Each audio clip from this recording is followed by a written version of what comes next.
So I would imagine that one of the fears a family member would have is having a family member go to prison for 7 years and become involved in a crime inside prison and end up with a life sentence. Well, our next speaker is going to share a little bit about how he went to prison for 7 years and got involved in a fight, in a crime, and ended up with a 25 to life sentence. I'd like to welcome Mr. Red Culbertson.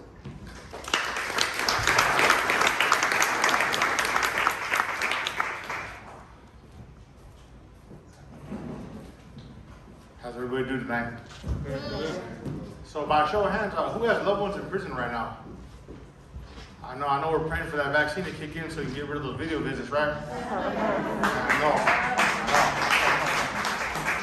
So a little adjustment to the story. I'm going to make it quick so we can get to everything else afterwards. But a brief story of myself is a little adjustment to that story is I'm Native American.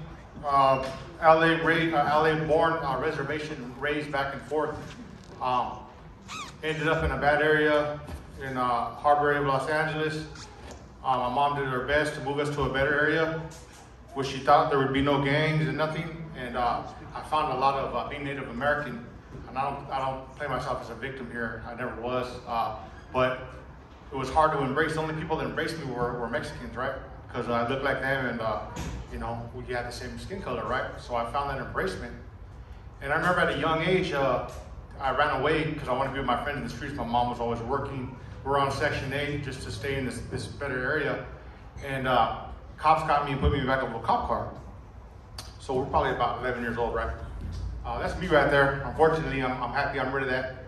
About 14 years old right there, right? I thought I was doing things the right way. Obviously, I wasn't, right? The cops put me back in this cop car. My friends started throwing rocks at the cops in the cop car, right? About 10 or 11 years old.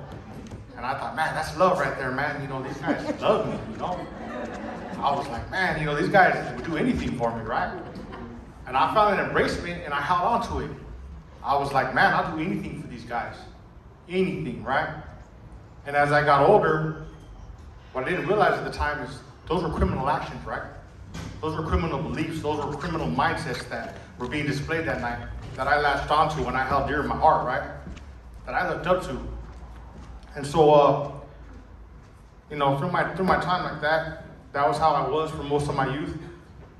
1998, went to a house party. I don't know if you remember how house parties were in the 1990s. They usually ended violently if gang membership was involved. That was just the way it was, right? Rival gang showed up, told them they couldn't be there, and that guy right there pulled out and fired at rival gang members, assaulting them. Went to the county jail, was considered a hardcore gang member, was identified as a hardcore gang member by the Los Angeles Safe Jails Unit, was put in what was known as the gang module at the time. I don't know if you guys are familiar with the gang module, but the gang module was a specific unit for hardcore gang members, which I was very much at the time. And something happened, something came up, one of my homeboys violated the rules, and I was told by my crew, my own homeboys were there from my own neighborhood at the time, that we had to murder this man. He violated the rules. I was more than willing to do that at the time. My reputation was more important than Robert's life at that time. I was a very callous individual at the time, and I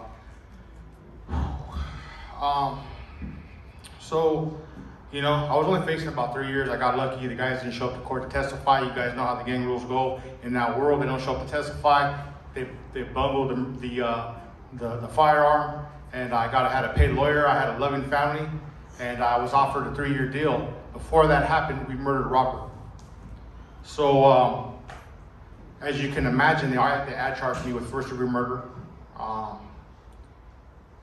Took his callously, violently. It was a terrible act that was committed.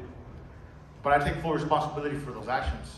And I sit here and through the twisted world that it was is the very same crew I came in with through the gang world. We ended up getting turned on each other and trying to murder each other also, right? Friends that we grew up with like this, right? Turn on each other. Today we're all at peace. Today we're all at peace. We're all past that belief system. But it just seems that, like you said, the culture is still alive and well, that twisted world. I disassociated myself with that world. I ended up going up to Pelican Bay. I spent 11 years in solitary. 7 of those were flat in Pelican Bay shoe in a box with just my boxers on and a thermal to keep warm. And through the whole time, the reason I want to touch on this is my family was there for me. My family never stopped believing in me. Even when I was literally committing murder in custody, right? They'd still be there. They still believed in me some way, that there was something more than that, right? Even though I manipulated them to do, everybody in my life, if you were a girl, if you were my family member, I would manipulate you to do what I wanted, right? And even though they knew that, they still loved me. You know, they still showed up. My mom moved up to Pelican Bay, to Crescent City, with my brother to be by me. That's how much she loved me, right? Couldn't have contact visits, was behind the thing in a white jumpsuit, potato sack, for years. I'm talking about years, right? And they still believed in me. Well, about 2008, my mother, who'd been by me, battle soldier the whole time, told me she was terminally ill. And man. So I told myself, I said, you know what? I said, I'm gonna give up this lifestyle for you, Mom. I'm gonna come be with you. You know, you're gonna pass. I need to be with you. And she told me, son, I gotta go back to LA. I don't know if I'm gonna see you again because the medical care here is not what I need. So I said, Mom, I'm gonna go be with you. She said, don't do it. She goes, I know you. That's how much my mom thought I was such a hardcore gang member. So I'm ashamed to say. She goes, you won't be able to look at yourself in the mirror because I know your beliefs. I said, I won't be able to look myself in the mirror if I don't go be with you. Now, I remember the story of my neighbor had told me that his mom had got terminal stomach cancer. We're in the shoes like God sent him. He said that the seal wouldn't let his mom hug him to say goodbye to him, and he had to live with that. And we're talking about hardcore active gang members, that are really ingrained in this, right? At the time, stuck in a world of destructive beliefs, And one guy told me, once your heart's not in it, bro, it's literally blood in and blood out. Get out because it's dangerous. My heart wasn't in it anymore, so I decided to dissociate myself with the gang. I got to be with my mother. Was told my brother was terminally ill also. Shortly after I just made that decision, I got to be with both of them for about 1.5 years before they both passed on me. So during that time when I realized, right, is I got out there and I sat there and I thought, you know what, I was so selfish still though.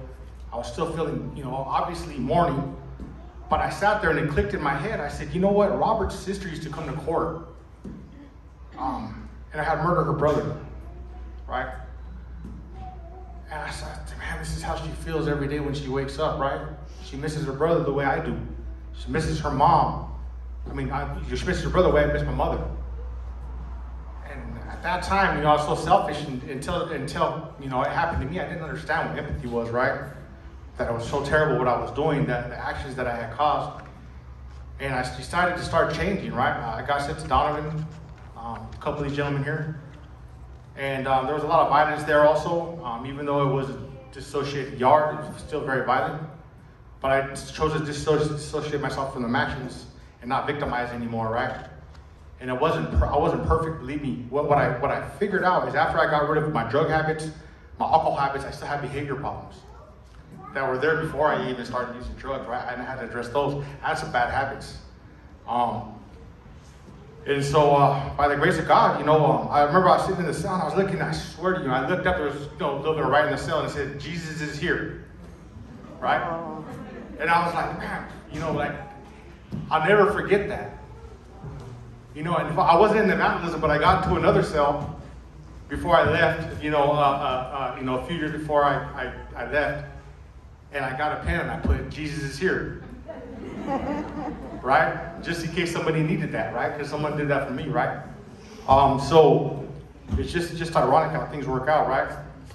And so through recovery, I got to wrap it up because we're getting short here, but through recovery, I was able to obtain, by miracle, by the grace of God, I was able to be found suitable on my first initial parole.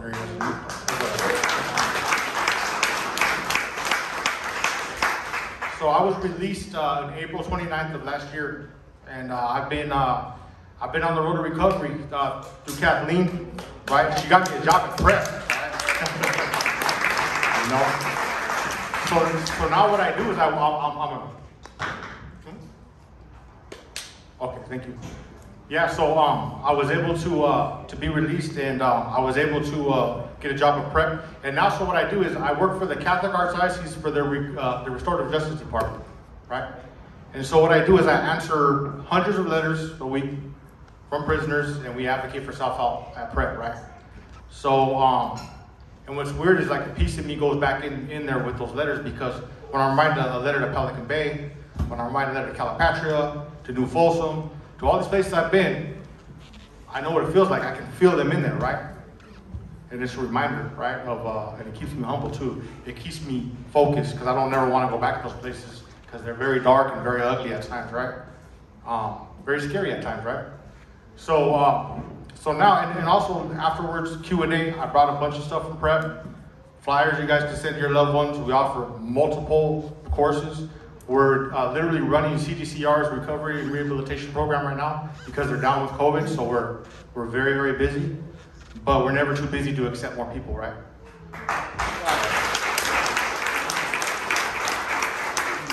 So if you guys are interested, I did bring flyers.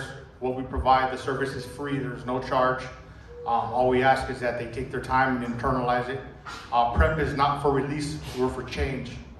But if you think about that, change leads to release, right? Mm-hmm. So, and that's my story. And now I'm doing good. I have a girl. I have a baby coming in about 3 months.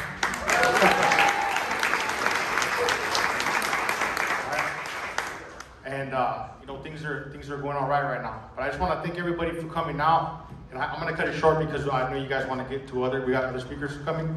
But I just thank you for coming out. And you know, like from what I heard inside, we're in touch with everybody from inside. So as you guys probably know, the vaccine's going around now.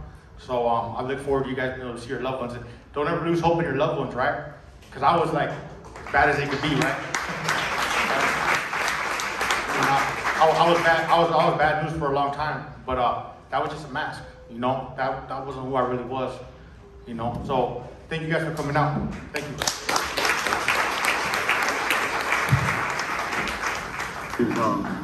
It's great, you know. I got my gate money, I got my check, I saved some money, so I got a little bit of cash on me. Do you need anything? No, I got about $4,000. Oh, good, good. You're saving. Thank you. Yeah. We love you. Okay, I love you guys too. I love you. Okay. Thank you very much. Like that. Free. Free. That's an ex-lifer right there. Free. 22 years. Okay. I love you too, right? Take care of yourself. So, you too.